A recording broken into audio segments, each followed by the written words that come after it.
Welcome to an episode of You Haven't Read What? I'm Krysta. And I'm Christina.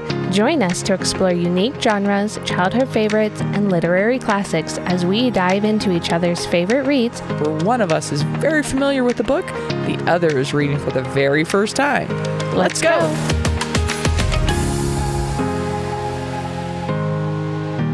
Hello! Hello! How are you? Knocking stuff over on my desk. How about you? Pretty good. We're having fun tonight, doing some remote. Yeah, this is like, remote work. We're not against it. We don't judge. It's fine. Right. Exactly. Makes it plus, especially if it's hailing outside. And I know your little poor vehicle, you don't like getting it all hailed. Well, my poor Subaru already looks like a golf ball. It's too late. Yeah. Welcome to Colorado. Right, exactly. Exactly. Of course, it's the car that lives in the garage versus our truck that's, 5 years older and we don't care about. Right. That's never in a garage, has zero hail damage. I'm like, yeah. Oh. Yeah, I would probably be really sad if we, because, eventually we're going to need a new vehicle. One of ours is getting down there. But I'm like, I don't know how I'd feel. Like, need a tent over top of it or something. Mm-hmm. I've seen people get pool noodles from the dollar store. Yeah.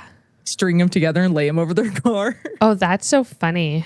That's funny. I was like, that's actually kind of smart. We have a garage. We should just use it. However, it's one of those. Yeah, it's my workspace, so it's kind of hard to do that. Yeah. Well, shall we get started? I know you read this literally right away, and then we had to take a small pause. And then you were like, my family keeps getting sick. Yeah. So not that anybody listening knows because of the release order here. Yeah. We skipped a week because my little dude came home from school puking. Yep. And I was like, I'm in for a rough night. We can't do this tonight. Yep. And then this week on Tuesday, my oldest came home puking and promptly gave it to me. And my husband's on travel. Yeah. I was actually impressed. There were quite a few of the girls' other kids in class that were out as well. And the teacher was out. And I was impressed. We didn't get it. Whatever it was. Knock on wood. I know, right? Well, in fairness, I know my kiddo and teacher do not have the same thing. Okay. That's good. Because teacher has cough, cold, congestion, probably terrible allergies kind of thing. Okay. That my kiddo was just telling me, thing one, that she had no voice and she was coughing and that sort of thing. So yeah, my kid wasn't coughing. She just couldn't keep water down for 24 hours. Like a stomach bug. Oh yeah. It's been a fun few days. Yeah. And then you got it and we're sick. And I got it. So tonight's episode is sponsored by Sprite. Right. That's all I've been drinking for 3 days. Right. Oh, man. Okay. Shall we jump into it? Let's get into this. I'm excited. Okay. So this week, we're still working on There's No Coming Back from This by Ann Garvin. And this week's chapters. Oh, let me get... There's a lot of them. Because I wrote all of the chapters down and I broke them up into little sections and stuff. My mom's actually following along with us. She bought the book, is going to follow along. I sent her a picture of the 2 pages that I wrote up.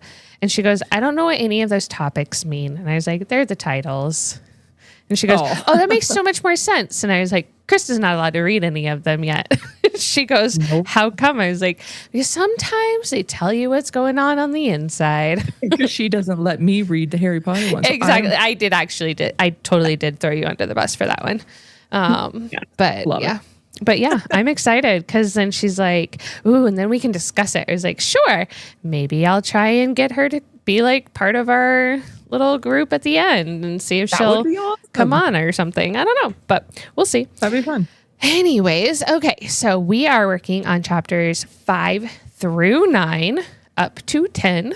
Because whenever I say that, I always feel like, are you supposed to stop at 9? Are you supposed to go through 9? I just never know. So, okay, so the 5th chapter is Beyond the Rainbow. You Got Bones.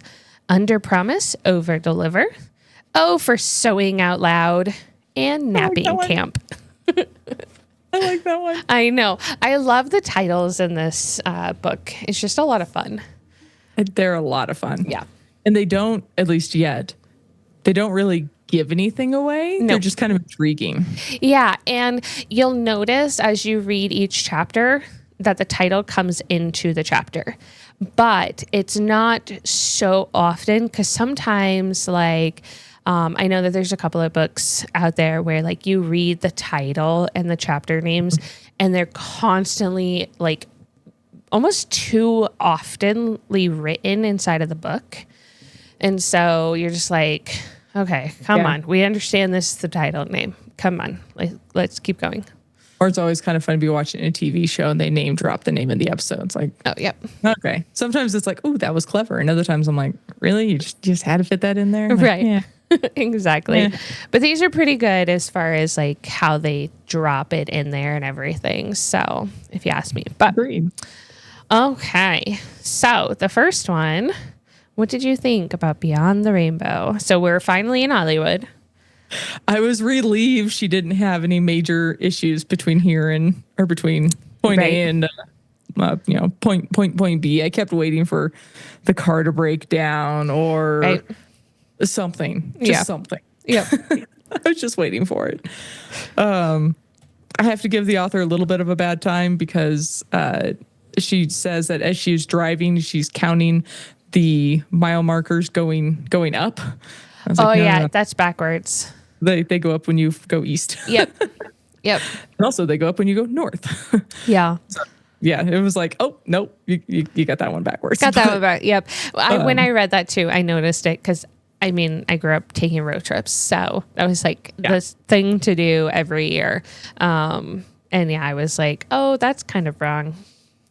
But I just remember how incredibly blown my mind was, even as a kid, when I realized that mile markers, and exit numbers go along with mile markers, increased in specific directions. And then also they go along with the longitude lines. Yeah. And I was like, oh, that's so cool. And all of a sudden, interstates made a lot more sense to me. Yeah. And see, I always thought it was interesting with exit numbers, not just mile markers, but like exit numbers. They're opposite.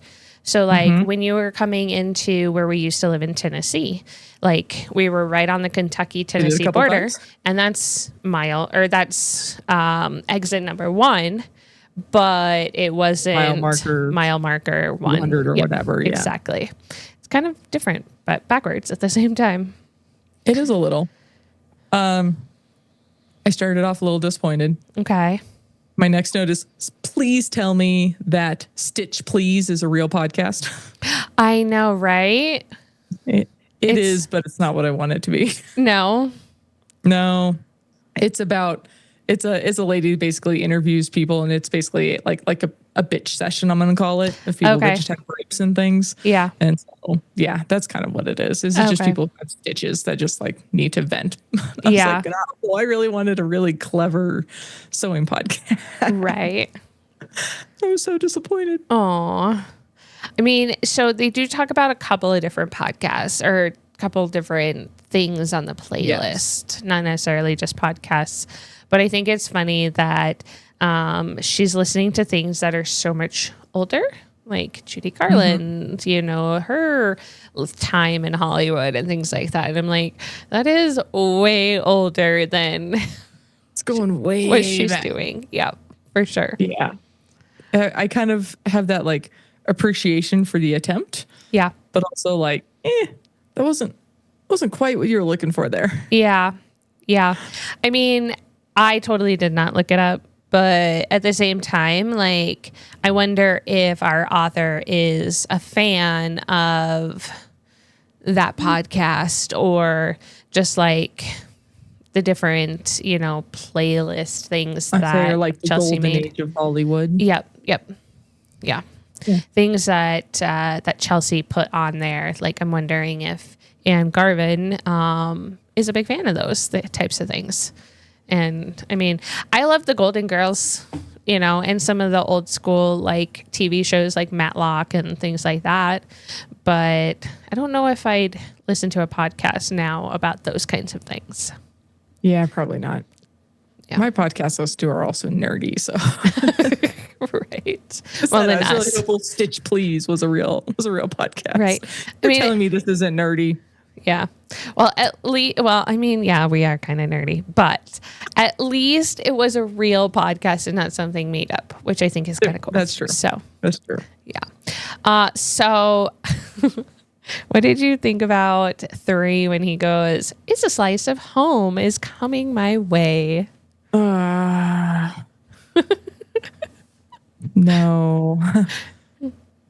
No. Like just too overboard. Yeah. He comes off a little cheesy. Like, oh, very. Like, she obviously saw this relationship as being something super amazing and great for her. Mm-hmm. And, you know, him needing to leave and all that kind of stuff. But at the same time, like, I kind of wonder, how did he really see this relationship? Kind of like, I kind of want to know his insight a little bit. Yes. You wanted the narrative from his aspect. Although, I mean, I think we're kind of getting it through the text messages, unfortunately. Is like, for him, it was fun. Yeah. For lack of a better term. I mean, I'm not saying she didn't have fun, but like, that was the point. Yeah. For him. And I think, I mean, he's a guy, so. Yeah.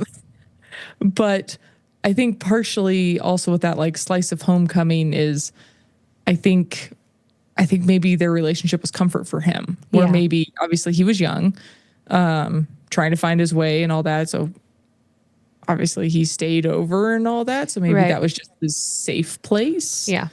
And just kind of comfortable, but not necessarily with the same commitment that she saw it. Yeah. And that's what kind of those comments make me go, this is comfy for you. This isn't. Yeah. Not even necessarily anything serious or fun. Like, okay, fun aside, like it's comfy. It's warm. Yep. But like, I get the impression from him that like the way that she speaks about the relationship is that he was very much the,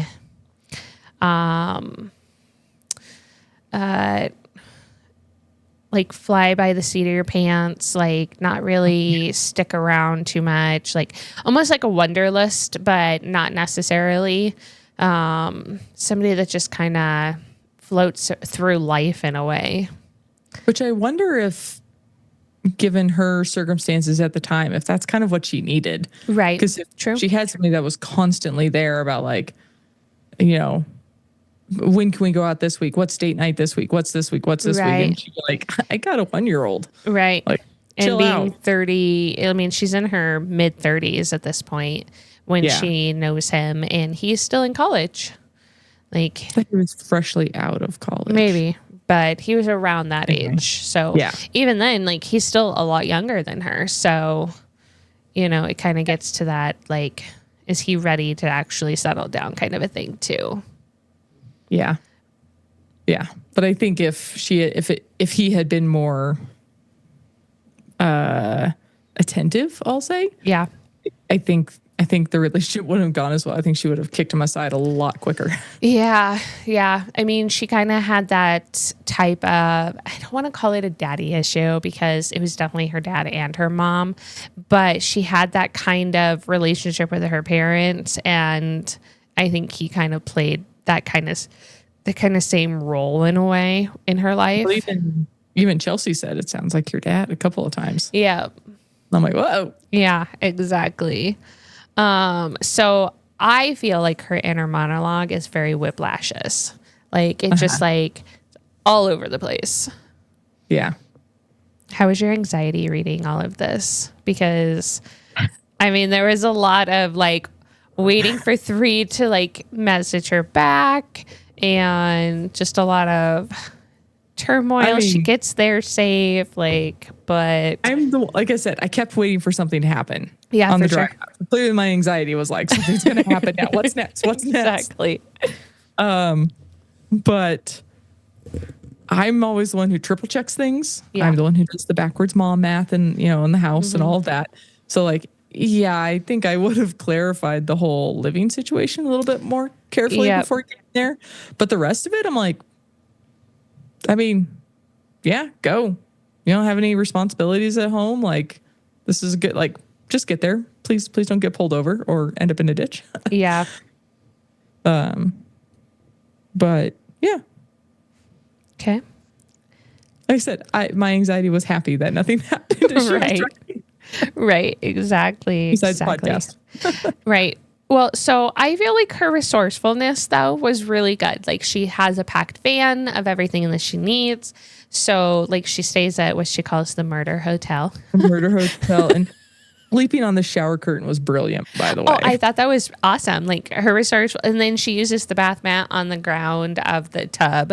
Yeah. That's so gross. I know, right? No, I thought that was clever. I mean, just the fact that she is able to like she's just not really somebody. Yeah, like she doesn't sound like the kind of person that really like left her bubble very often or very much. And then like just to kind of be like, oh, well, I can just use this to do this and do this to this and that kind of stuff. Like the shower curtain with the bed and her travel pillow and, things like that. I like her comment. I was like, well, if somebody comes in the middle of the night, slits my throat or whatever, like, easy cleanup for them. I was like, oh, don't think about that. Now you're not sleeping. I know, right? That's one of the reasons why I keep saying that her inner voice is just, it's amazing and it's hilarious, but it's such whiplash at the same time. Like, it's just like so all over the place. It's all over and I love it. So one of my favorite things out of the first chapter that I absolutely love, and I wrote it down, I said, I tried to examine my anxiety as if it were an item at the grocery cart. To read its label, a negative feeling that you don't need, put that package back on the shelf and breathe. I thought that was a really clever way to think of like the different things in a moment of what you're thinking about, what you're feeling, and just kind of going, okay, like these are all my feelings. These are all the ingredients in this thought. And do I actually need it? I need it right now. Right. Do I need it or do I not? Do I want to call Robin and, tell her everything, like list them out and then put them back on the shelf? And I thought that was kind of an interesting way to describe and look at that kind of anxiety. Mm-hmm. So no, it makes a lot of sense. Yeah. But makes a lot of sense. Do you have any other notes for this chapter? Not on this chapter. Yeah. About how she complained that everything was expensive and LA traffic is gross. And I was like, yep. Yeah, for sure. She gets into LA and is like, this sucks. I'm like, yep.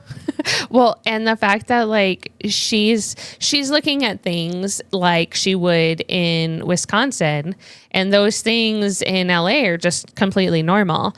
And I've always found it interesting when like you go to a different part of the country or whatever, and somebody just says a specific word over and over, or they eat a specific food and that's just normal for them. Whereas like where you're from, it's not necessarily. One of the biggest things that I can like use as an example is like Sam's or Costco. You go to one of them here in Colorado, you can get green chili by the can. You go to one of those in Clarksville, Tennessee, you can't get that. Non-existent. Yeah. Here's toilet paper for you. Like they didn't even have like green chilies like on the counter, or like canned green chilies. You couldn't get that kind of stuff there. So anytime my parents would come and visit us, they'd bring their own so that my dad could make the green chili, because my dad's green chili is absolutely amazing. I don't like peppers or chili or anything. Yeah. Something sarcastic over here with like, oh, the humanity. Right. But for people that eat, things like that constantly, or they grow up eating that kind of stuff, like I'm particular with my spaghetti sauce. If I wouldn't be able to get my spaghetti sauce there, I don't I'm going to have to ship it in. Yeah, fair. I just remembered, I didn't even make a note about it, but the one thing did pull me out of, I'm going to say, the reality for a minute there, is her being so shocked at the people living under a bridge. Oh yeah. I was like, I'm pretty sure you have those where you came from too. Like every major city does. So I'll give you this. In Minnesota and Wisconsin, where Cassie's at and where we used to live, they didn't really have those under the bridges. So depending on where you are there, a lot of their bridges are more straight down.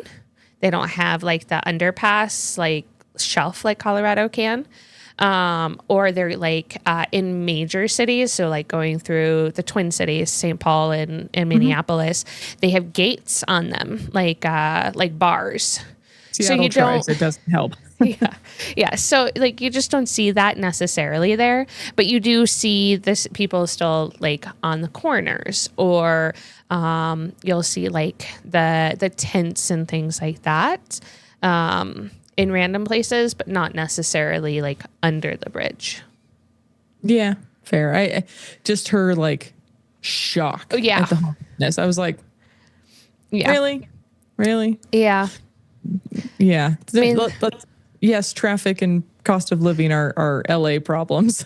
I'm not sure homelessness is specifically an LA problem. No, definitely not. I mean, it's an everywhere problem, but I think the author is trying to portray her as being more sheltered than she really is. But then in other points, like she's more worldly, if you ask me. Like, I think it also helped drive her inner monologue of, if this doesn't pan out, that's where I'm going to end up. Oh, yep. I think it also kind of set up that, I'm not going to say the joke, but that little train of thought. Yeah, for sure. I'll just take my little shower curtain and I'll go there next. Right. Yeah. But at the same time, she keeps thinking of her mom like that too. So I think that's part of the process of like her thoughts, and just kind of like she kind of links things differently than most people would in her monologue. Like ADHD people can link things that a lot of people wouldn't realize are linked or whatever. So like you have one thought and then you go, oh, it could, spider out to a million different things. Hers are more like shelter style linked, like where like this is the step. I trusted a lady that stole all my money. Now I'm going to be homeless. Now I'm going to I have a job for a little bit, but I can get fired really easily. And I have it's all kind of laddered, stepped. Yep. I'm dropping things over here. Oops. Anyways. I know I just kicked a water bottle in there. I was like, oh no, it's going to leak everywhere. Never mind. It has a lid on it. But all right. Yeah, go for it. So the start of the next chapter. Yep. Mm-hmm. You got bones. What? Sorry. Her Muggles on board sticker. Oh, yes. I need that sticker. And then she asked if that's where they filmed Harry Potter. No. Everybody knows that was filmed in London. Come on. I mean, everybody, even me. You never read the books. I only know that because of everybody's accents. So, well, there's even a lot of accented stuff that's filmed here. Yeah. Oh, I suppose. Yeah. That's where the studio tour is, and that's where all the castles are. And I was like, it was all filmed in England, and I guess Scotland and the connecting areas. But I was like, come on. Anyway, if you're that big of a fan, come on. Yeah. I was like, if you have enough to have a Harry Potter sticker on your car, which mind you, I don't put stickers on my car, but I don't have a Harry Potter. I have a Baby Yoda. That's his baby. That's his child on board or something like that. Yeah. But you should know that. Anyway, I liked her little catchphrase of be likable and ask for nothing. Oh, yes. So I was like, that's a little sad and actually kind of clever at the same time. Yeah, for sure. But I think, again, that just brings up that, the mom and dad issue is, she's very traumatized in some ways and then not in others. She's very traumatized and has a shocking level of confidence that goes along with that. Yep. Yeah. But part of me thinks that's a very Midwestern thing, though. I mean, because they all have their kind of like their friend group. You don't really get into that friend group. Oh, trust me, like it took me a very long time to get into the friend group with Cassie. So that was a trip when I worked with her. But I mean, Midwest, it's hard. It's hard to make friends, and you kind of feel like you just kind of have to keep pushing forward, and you don't really ask for a whole lot. But the mottos that she has are very, again, just like they're kind of whiplashes. Like they're just kind of like, okay, well, that makes a lot of sense. But then at the same time, like, I feel sorry for her. Like, just. Yeah. No, that's why I was like, be likable, ask for nothing. Like, kind of sad, but also, again, very logical. Like, I just like it. Right. What did you think of all of the puns? It was killing me a little bit. It's almost like too many dad jokes. You need to lay off a little bit. Yeah. But also, the wardrobe ladies are rude. Yeah, it's Hollywood. Like, they need somebody to come in and, smile with their eyeballs a little bit. Like, true. Yeah. It's like, come on, smile. Right. So would you watch Harry Meets Sally in a dog version? I mean, I'm intrigued. Right? Yeah. I kind of wish that we knew exactly what kind of dogs they were. Right. To be able to make the movie. Because I'm like, ooh, like if it's like a poodle and like a, I don't know, Labrador or something, like that'd be a little funky for me, but I think it would kind of work. But yeah. I don't know. I just put that doggy rom-com with the lots of exclamation points after it. Yeah. It's like, all right, I'm intrigued. Even though she's slightly allergic to them. Gosh. So did she never tell 3 that, or did he fail to mention that? Or he failed to mention what the movie is. So I feel like he has failed to mention quite a few things. But did she ever tell him that she's allergic to dogs? Well, maybe when they were together 16 years ago. That's why I'm like, maybe? So like mentioning it's a dog movie might not be his fault. Yeah, maybe. But yeah, I was like, uh-oh. But at the same time, she never asked what the movie was going to be about. I mean, in fairness, you don't expect a bunch of dogs running around. It's true. Unless, 101 Dalmatians, but right. Yeah. I mean, I just feel like there's certain things that we're miscommunicating. Like in this next chapter, under promise, over deliver. I go, do you think that 3 leads Poppy on with the staying on set message? Or do you think it's truly a miscommunication? So you're thinking. I see the smoke. I think it's more, sorry. I think it's more of a miscommunication than an intentional lead on. Okay. Because, like you said, it's been, 16 years? Yeah. And who knows how long he's been here. So, like, me walking around my office, I use phrases that if I came and in the podcast said to you, be like, what the hell did she just say? Right. Like all the acronyms all of our friends use in our messaging app that we use. I can't keep up with all the acronyms. And acronyms of acronyms, yes. Right, exactly. My favorite is to find embedded acronyms. Oh my goodness. Acronym inside an acronym. Yeah, so I feel like he just kind of accidentally spoke his Hollywood talk. Oh, yeah. And didn't necessarily mean to lead her on, but that's kind of the fail on her for not follow-up questions. Right. Not asking the question. Yeah, and also a little bit of a fail then on his part of not saying, hey, by the way, where do you think you're going to stay? Right. Like, maybe he should have mentioned that. Right. And she'd be like, wait, didn't you say? And then we could have gotten this all clarified. But then we wouldn't have free. So, but I think also in her mind, like she's thinking that this is going to be a new relationship again. Like maybe they'll be able to rekindle. I mean, she was clocking he wasn't wearing a ring. Right. Exactly. Well, she's got something on her mind. And I mean, she's like, he's still hot. Like, he's still pretty good looking. So, still the same guy.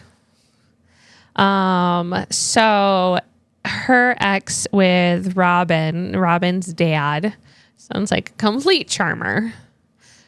Yeah, I'm going to Spain. You can go to France. But he tells the roommate to tell her. Yeah. So does this dude even know he has a kid? I don't know at that point. Because he kind of bailed before she even got a chance, and bailed overseas really before cell phones. So like, yeah. Yeah, it's one of those like, what do you really do? But at the same time, one of my questions is like, if you're in a relationship where you have zero real opinion on anything, that's not really a great relationship. Like if the person is asking you a question and asking you to answer their question, and you just go, whatever you want, whatever, like, we'll just do where you want to do and go where you want to be, and being so placid like that, like, not placid, but like just kind of, just go with the flow. Yeah, like, but not even giving an opinion. Like, to me, that just kind of seems, I guess I'm just too outspoken most of the time in my own life. And I'm like, yeah, I don't like that. And I don't want that. So. And I have I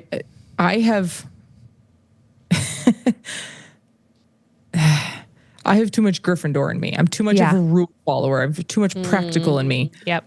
But she and I have very similar personalities. I see things that, like, again, I would have never put myself in that position in a relationship to begin with. Right. But like when my husband deployed, I always was like, I give myself, I call it my one night pity party. Yep. I order pizza, I eat licorice, stay up way too late watching whatever the hell I want, and then I go to sleep, and then I wake up the next day and it's lock down. Yep. Get your shit together. This is life. Go. Yep. And that's kind of the attitude she has. Yeah. Of like, oh, okay, this is what's happening. There's no point in me sitting around and wallowing in it for the next 18 years plus 9 months. Right. Like, this is life. I need to lock it down. I need to just focus on me and this little thing now. Yep. And do my thing. Yeah. Well, and she does that specifically after Robin falls in the first couple of chapters, when she talks about going to the hospital with Robin and meeting Chelsea.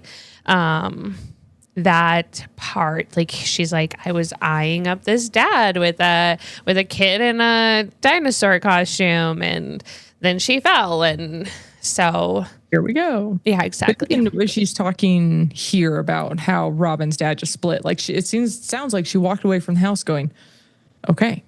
Yep. Like, this is what we're doing. Like, yep. Let's go. Yeah, exactly. And not really looking back, and not like going, oh, I made so many mistakes or whatever. Like, you just kind of keep moving forward at that point. It's a loud thud from upstairs. I don't know what it was. Either your dog or your husband just got back. Both. Right. No, the dog's hiding in the basement because the thunderstorm. She is not happy. Yes. Yeah. No, I just her, like I said, just kind of like lock down and hone in and focus on. Yeah. This is it now. This is my team now. I got to get my shit together and move on, because there's no point in, again, throwing a more than one day pity party. Right. Makes sense. So, like, you need to feel those feels, but don't live in them. Don't settle in. For sure. So why do you think that everybody keeps asking if Poppy is lost and looking for her tour bus? She just looks so out of place. She looks like the Midwesterner who just drove in. Oh, wait. And smiling at everybody and saying hello to everybody. Nobody does that there. I'm like... Speaking of Midwest things. Yeah, exactly. Yeah. No, I was cracking up, and holy smokes, this tour she got. was a fire hose. Yeah. I was like, oh boy. Yeah. All over the set and everything. Like, like I couldn't even keep up with where she was going and what she was doing and what room and like Nope. part of it was because it's written kind of vague, but at the same time, like, it's like, oh, it's a big square, like a big rectangle. Like, it's very clever writing that leaves you intentionally confused and lost. Yep. Mm-hmm. Yep. Like there's just enough information to kind of follow. Yep. But there's too much missing that you can't really follow. And so you feel just like Poppy does. Right. It's like, okay, this is, whew. I mean, like, she does get a map eventually. So it is clever writing. Yeah, for sure. Like nobody eats bologna in California. Oh, that was funny. Right. I was like, and I wrote down Murder Hotel. Next book. Right. She should write a sequel called Murder Hotel. Right. Yeah. Oh, that would be actually pretty good. Life under the bridge. So why do you think, because this is going to come up later, but why do you think Poppy is perfect for the job? I want to know what your prediction is. Whose opinion? So 3 keep saying that Poppy is perfect for the job. Just because she's there. Okay. And she's willing to come from Wisconsin to be there to do the job? Yeah. Okay. Yeah. She's clearly a hard worker. Yep. Like, even though things have gone sideways on her, like she works extremely hard. Mm-hmm. He would know that. And then, yeah, I think he just wants her there, and that's what makes her perfect. Okay. You good to go to the next one? Sure. I can't remember what the next one is. Okay. For sewing out loud. I only had 2 comments for this one, so there wasn't much for me. Okay. So go for it. One is it offensive to be from the Midwest? I laughed. Definitely not. We have both lived in the Midwest, so definitely not. We also both ran away from the Midwest. Yep, we both did. Yep. Though in where I lived in the Midwest, it was way too cold. Like you only get warm season for like maybe 4 months out of the year. Like, can Colorado solve that? I mean, it's better than... Okay, dude, my nostrils froze shut in North Dakota. I had my eyes were frozen open. Like, I'm talking about Midwest, like, as in... Like, Tennessee's not really Midwest. That's South, in a way. It's like South... We'll call it the Midwest, but that's okay. I can't even think of what it's called. I mean, you're either East Coast, Midwest, mountains, or Pacific. Or you're from the South. Like, okay. But I see when you say, I guess I'd put Tennessee is in the South. Yeah. Like, they eat okra. Florida, Georgia, Mississippi, Arkansas is kind of my South. But I'm like, yeah, you can go up to Kentucky and Tennessee too. Yeah. Depending on where you are, you can even include like Texas and Oklahoma. Those are usually South as well. Yeah, fair. But like when we lived in Minnesota and North Dakota, it was just way too cold. And then you get to Tennessee and it's just way too hot. And I lived in Florida. That's just way, way, way too hot. So Colorado is definitely the more middle ground. I will give you that. That's true. But yeah. Oh, that's really funny. Geography lesson for everybody. Yeah, right. Oh, I thought this was an interesting note that the smile shows she has nothing to hide. Mm-hmm. And I was like, it almost sounds like a Dumbledore-ism. I was thinking Mr. Weasley, but yeah. But it's such a clear cover for her of smile so that not necessarily I have nothing to hide, but you can't sense what I'm feeling. Right. Yep. Like I can hide my panic, my anxiety, my what the hell have I just got myself into? Right. Kind of smile. But it also makes her out of place because people that are that busy and that rushed and that like almost blinders, like, you know, a horse has blinders. It's just, you are very out of place if you are the one smiling all over the place. And I was always told when I was in customer service, like, you smile when you're talking because you just hear that. And it's kind of the same way with your eyeballs too. Yeah. Yeah. No, I was like, that's another one of those. And I'm like, ouch. Yeah. That hurt. Again, I feel for her. Yeah. Like she's hiding behind the smile, like showing them she has nothing to hide whilst hiding everything. Yeah. And I was like, ooh. Well, and in some ways that can be what happens with mental health. Like you are 100%. like Robin Williams, jokester, smiler, like amazing guy. Brilliant. Amazing for like to be on set. He always made sure that he hired people that were homeless, and every single one of his contracts, he had a certain amount of people that had to be hired that way and things like that. But yet he was battling his own demons. Yep. Mm-hmm. And so I think in some ways that kind of like I'm not saying that she has mental health or she has those kinds of issues, but she is kind of hiding that stuff behind her smile and her funny puns and whatnot. And also that same with going back to that, be likable and ask for nothing. Yep. Yeah. She's hiding behind that. She's hiding behind the kindness. Yeah.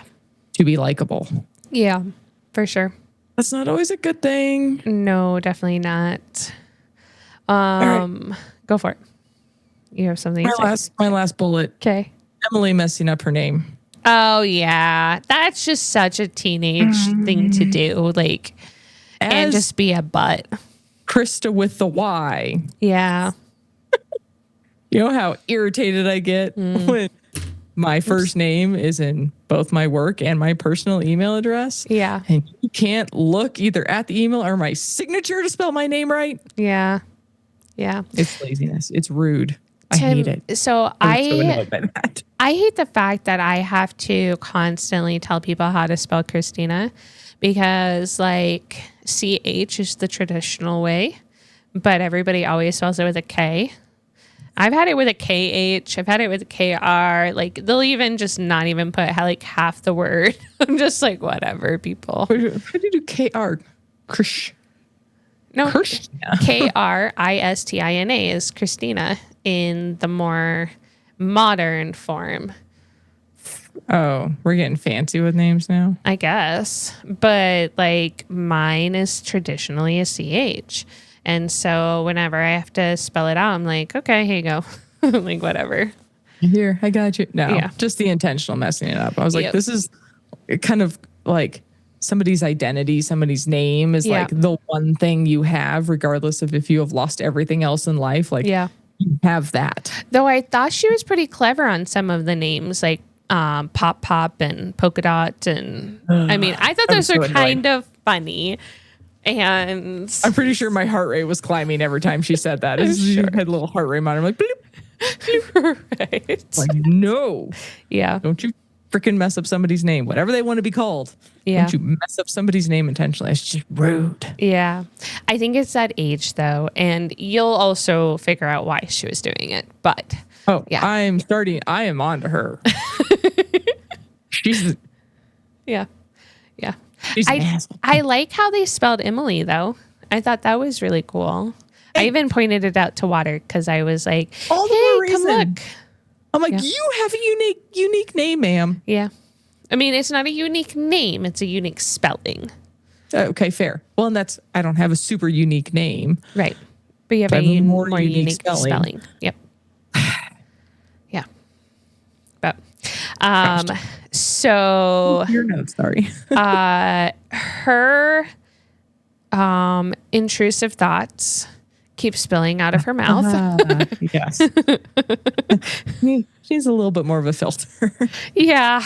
It just keeps the podcast. Keeps reminding me of what I did. So, but we won't go there right now. I'll save that story for later. Yeah. Maybe we should do one of those like funny story blooper like reels or whatever. Okay. I'm down. But okay, so question in that one.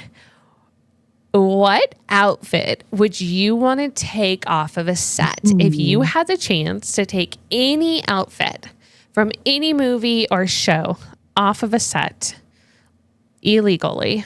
Which one would you take? Well, so I wouldn't do it. Well, yeah, we're too much of a rule follower. However, what would you take? If I knew I wouldn't get caught. Yep. And get fired. Yeah. My mind jumps to a couple of things. I mean, I guess I'll say the obvious answer. Some of the Harry Potter robes. Yeah. A Gryffindor robe would be awesome. Yeah. That was like used on set. Like, heck yes. That'd be amazing. But I also go to some of the sci-fi movies that I really like Apollo 13, The Martian, whatever, and like all their spacesuits. Oh yeah. That would be cool. One of those spacesuits would be really stinking cool too. Yeah. So I watched a reel with Reese Witherspoon, and who is the guy? He's a funny actor, and he's well known. He's in like the show Brothers or something like that. Or like the movie Brothers, where they have to like Step Brothers. Yeah. And they like share a bunk bed. The main guy in there. Will Ferrell? Yes, him. Okay. So there was a reel with Reese Witherspoon and Will Ferrell, and they were like, okay, so what is the thing that you stole from the set? And they both like totally said on air what they stole. And Reese Witherspoon's biggest things were a lot of the Legally Blonde outfits. And she has it written into almost all of her contracts that she gets to keep every single pair of shoes on every show she's ever on or movie. Shoes. Yeah. That's amazing. But she stole a couple of the Legally Blonde outfits. So I think it's funny because that's one of the podcasts I listen to is Office Ladies. Okay. And it's two actresses that were on the show The Office together. Okay. And every time, I mean, they've talked about things that they've taken from the set, but it's more like, again, when you're Will Ferrell, like, are you really stealing something? Like, somebody gonna tell you no? Yeah. Like, probably not. And so, so they all, and every time they interview somebody, they ask, did you take anything or were you given anything or whatever? Yeah. And it's funny to hear, like, they've all taken like stuff that was sat on their desks for 9 years. That like they all took little pieces of, and I think it's kind of funny. And there's a few that was like, I wasn't smart enough to grab anything. Like, right. Didn't think I could. And I was like, I see you. Right.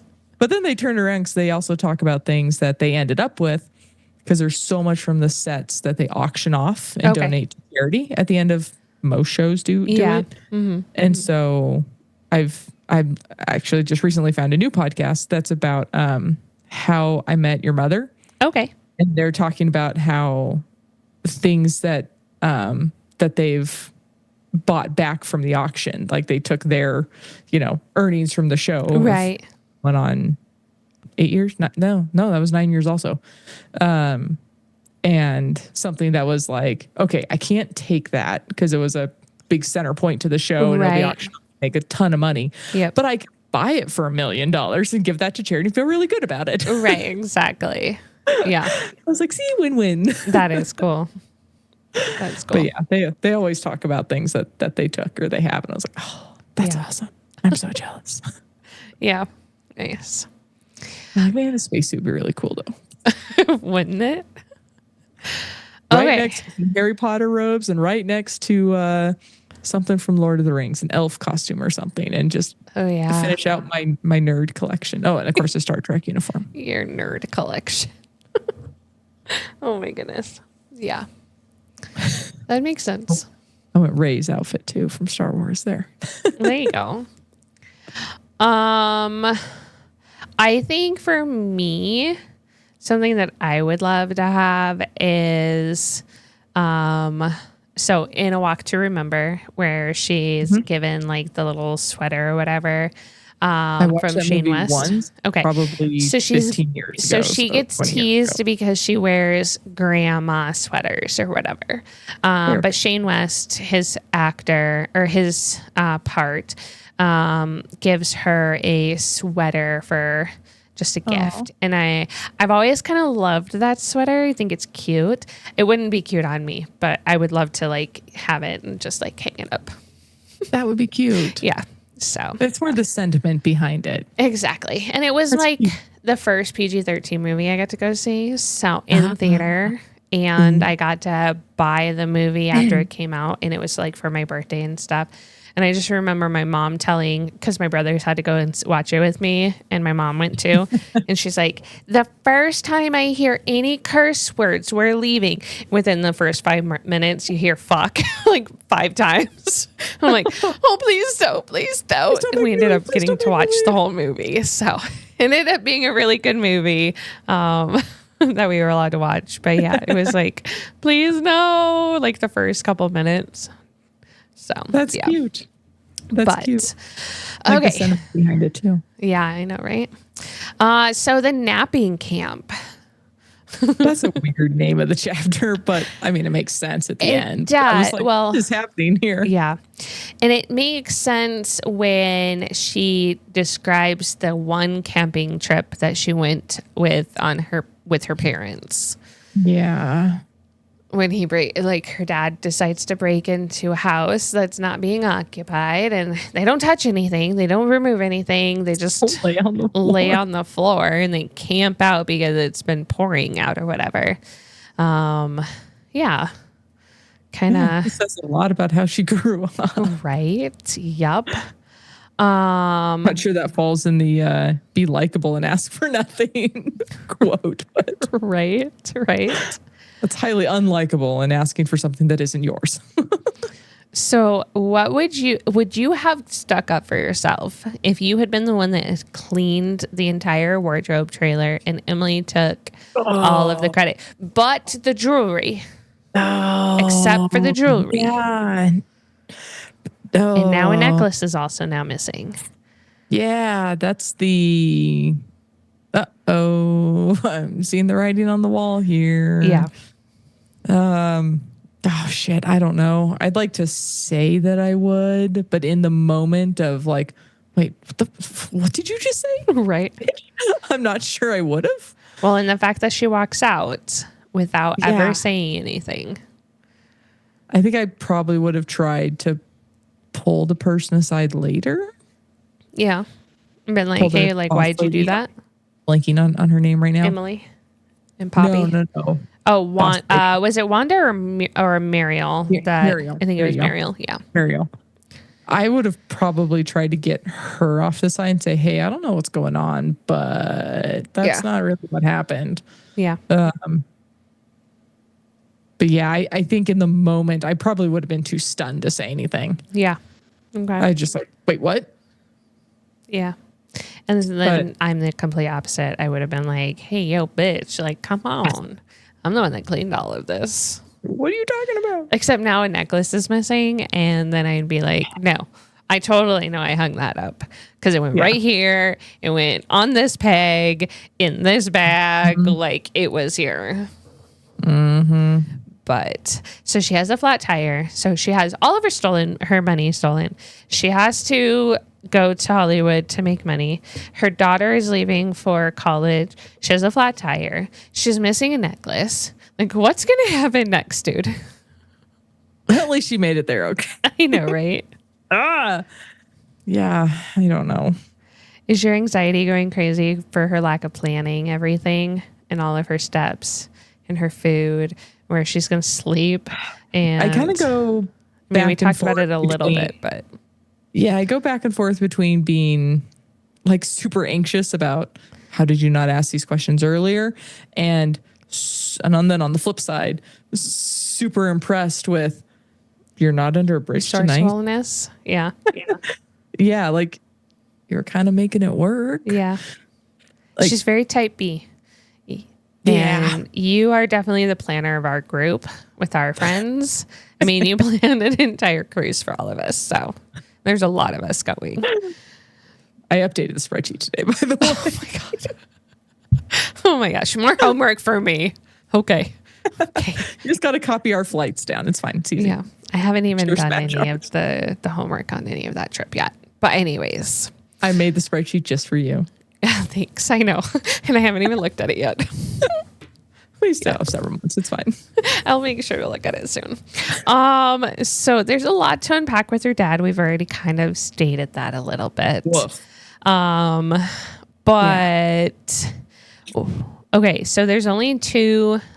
I only have one thing left for this chapter. Do you have anything else you want to say before I ask my last question for the chapter? Hold on. Oh, I said there's so much trust and non-trust between 3 and Poppy. Mm-hmm. It's very interesting of like, you can feel the history of trust, but at the same time, they're both talking around each other. Yep. And I was like, there's so much both. Yeah. Well, it's been 16 years, so it's been a lot. Which the math doesn't totally math for me because she keeps calling Robin an infant when she was with him, but it's also been 16 years. So she would have been like 3 at that point, I would assume. So no, because if she goes to college next year, she's either 17 or 18. True. Okay. So see, I don't do math. You do the math for me. So she was either 1 or 2. And I mean, as the one who didn't have a kid who was walking until they were almost 2, you're not a toddler till you're walking. So yeah. Okay. That makes sense. I was like, okay, about a year. Yeah. Plus or minus 9 months. Yeah. Not minus 9 months. Then the math doesn't work. Yeah, no. And it does sound like they were together for a longer period of time too. So. Yeah. So. Yeah. I suppose that kind of works. That she could lend him the car and disappear for 2 weeks. Yeah. 2 days. 2 days. It was only 2 days. No, not a full 2 weeks. It was only 2 days. I reread it this week because I totally did not the first time. But it was 2 days and she got a box of dots, which I love dots. They're one of my favorites, but it's not an okay compensation. Not with a kid. Especially for a single parent. Right. So. Yeah. No, just their coexisting trust and non-trust I find interesting. Yeah. Okay. Because I tend to have a trust me or don't kind of attitude. Mm-hmm. Like either you know I'm a decent human being, you trust me, or leave. Right. Yeah. And so having that both is confusing to me. Yeah. That I just find it fascinating that both can exist at the same time. Yeah. Their relationship is very interesting. It's very there's a lot of dynamics there. There's a lot going on. Yeah, for sure. Okay, so I have a 2-part question. Where do you think the necklace went? I think Emily took it. Okay. Emily took it. Okay. Cool. And what do you think the note means in the fanny pack? That's what I was just rereading, because my last note is the note from Christy. What? And I was like, what did the note say? But is it from Christy? It just says K. Just says K. And a phone number. Yeah. I would have called both those numbers. I know, right? She's too tired. It's too long of a day. Yeah. The button is in Emily's kit. Call me when you find it. Yeah. I mean, you have any predictions? It's pretty clearly trying to set you up to believe that Emily's the one that keeps getting people fired and stealing stuff and framing people and blah, blah, blah. Oh, I could see that. I'm trying to decide if that's too obvious. Okay. I'm a doubter. Yeah. You had too much Harry Potter reading in you to not just that, everything. Follow the easy path. I'm reading. Dude, I was like, no. So I was reading a chapter because he's like, they got captured and the main characters get captured and he sees his best friend get shot like right as he passes out. And I was like, did this guy just die? And then the next, it's flipped over to a different character. So I had to get through another 2 chapters to find out, no, he was fine. But I was like, yeah. Like, did that just happen? Right. So all of my books make me doubtful. Okay. So yeah, I think Emily is sketchy as crap. Okay. I wouldn't trust her as far as I can throw her. Yeah. I'm trying to decide again if it's too obvious if she's the one stealing stuff and framing people. I mean, it but we makes also sense, know she's a must hire also. Yep. Director's niece. She's pretty safe. So why would she feel that need? Right. I don't know. Okay. That's where I doubt it is like you're in a cushy, safe job. Right. Why are you risking? Like what's to gain? Yeah, for sure. You're not framing the people up high and trying to take over and be in charge. Then I'm not sure what your end game is there. Right. Okay. I don't believe it. Yeah, I'm not going to tell you what's going on. Okay. To tell you, but I don't like her. Regardless, I do not like her. We don't like Emily. Got it. She's messes up names on purpose and is a lying. We sort of like 3 and Poppy so far. I definitely like Poppy. Okay.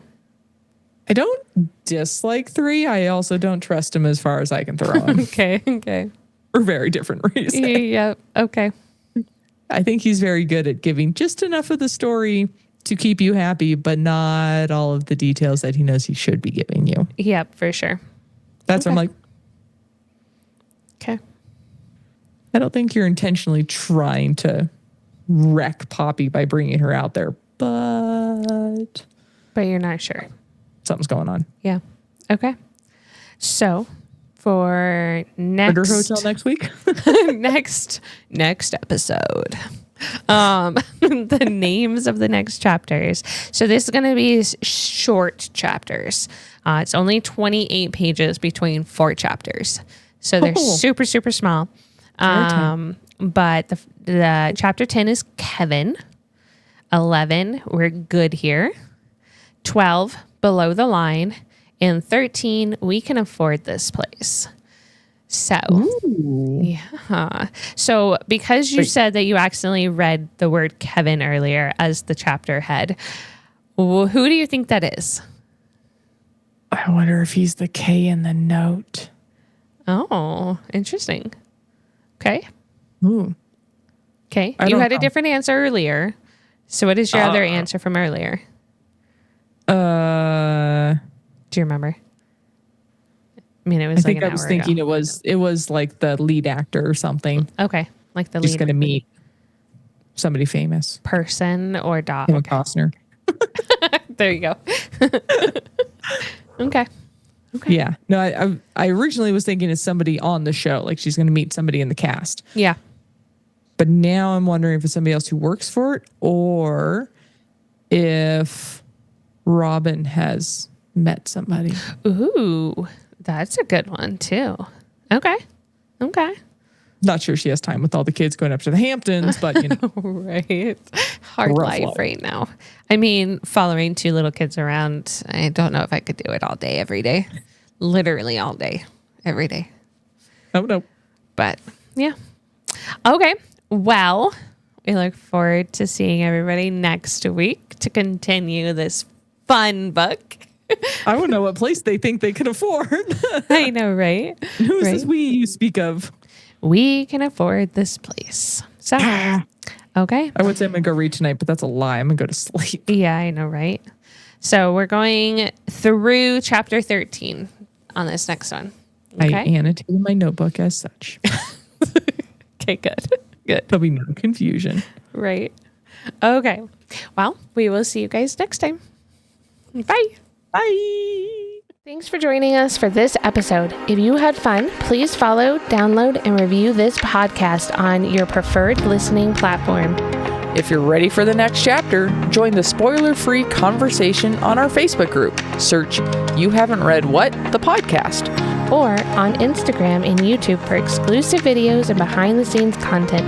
Have a great week. And we'll catch you on the next page.